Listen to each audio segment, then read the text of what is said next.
Ano ang nagagawang kasalanan ng mag-ina para magawa mong saktan sila? Parang naiisip ko na pinagkakaisa na nila. Ang feeling mo, pinagkakaisahan ka. Kasi ma'am, halos wala akong trabaho makuha. Kasi wala naman akong ibang malalapitan pamilya kasi nasa malayo po sila. Ako lang ho kasi ma'am na bumalik yung pagtitiwala nila sa akin. Tapos bigyan niya ako ng respeto bilang kung talaga tinuturo niya akong tunay na isang ama. Yun lang pong hinihiling ko sa kanila. Tapos kay Jennifer naman po, gusto ko sana tumigil siya sa trabaho niya. Kasi marami namang ibang trabaho. April, ano ang epekto sa'yo ng pananakit sa'yo at sa nanay mo? Natatakot na po ako. May phobia na po ako sa kanya. Diba itinuring mo ba, April, na parang pangalawang ama, si Ronald? Opo. Nung naisip ko, nung nawala na ako ng trabaho, parang wala na ako silbi sa kanila. Kaya parang ginagano na ako ni April. Wala na siya respeto sa akin. Jennifer, matatanggap mo ba mga dahilan niya ng pananakit niya kay April at sa'yo? Hindi ko po matatanggap. Kasi, unang-una po, sinasaktan niya anak ko. Sabi ko nga po sa anak ko huwag na lang tayo makisama muna sa kanya. Kung pwede nga lang pong saktan ko rin siya, gantihan ko siya Jennifer, may tanong lang ako sa'yo. Yung totoo may pagmamahal ka pa ba kahit na papano na nararamdaman or natitira pang pagmamahal na nararamdaman para kay Ronald? Meron pa po. Kasi po, sa tagal naman po na pinagsamahan namin kung tutusin po, mahal na mahal ko naman po talaga yan Kaya lang, yung nalaman ko pong ginagawa niya sa anak ko.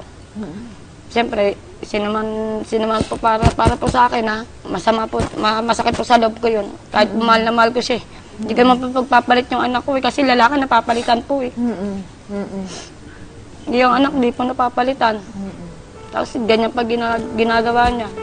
Sabihin niyo lang sa akin kung anong dapat kong gawin. Ako lumalapit na ako sa inyong dalawa. Humihingi ako ng tawad kung saan naman nagawa kong kasalanan.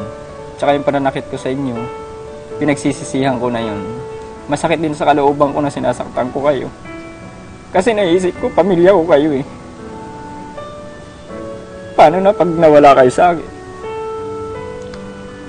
Mawawala kami pag di ka nagbago. Sana mapatawad niyo ako. Pero ikaw, Jennifer, mapapatawad mo ba si Ronald? Opo, mapapatawad ko po siya. Sabihin mo kay Ronald, yung decision mo. Tatanggapin ka namin, kaya lang di mo na ikaw sasama sa amin. Kailan pakita mo muna nagbabago ka. Naghanap ka muna ng trabaho, tapos di na namin makikita nagiinom ka, nagbabarkada ka.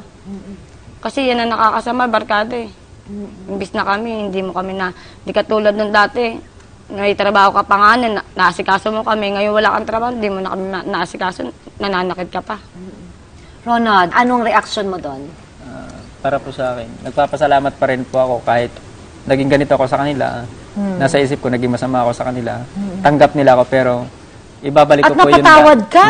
Isipin mo, magkaibigan muna tayo. Ibabalik ko po yung dati kong ginagawa sa kanila. Kung kinakailangan ligawan ulit kita, gagawin ko.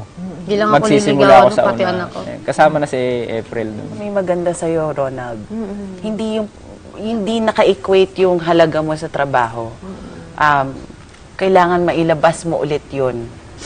At saka sabi nga nila, yung goodness mo, may goodness ka, Ronald. Palabasin ang yun ang galing minahal at nila sa'yo. kabaitan. April, anong reaction mo sa naging desisyon ng nanay mo? Kung saan po siya masaya, doon na din po ako. O kung saan masaya mama mo, dun ka. Opo. Oo. Pagdadasal namin kayo na sana maging maayos, ano?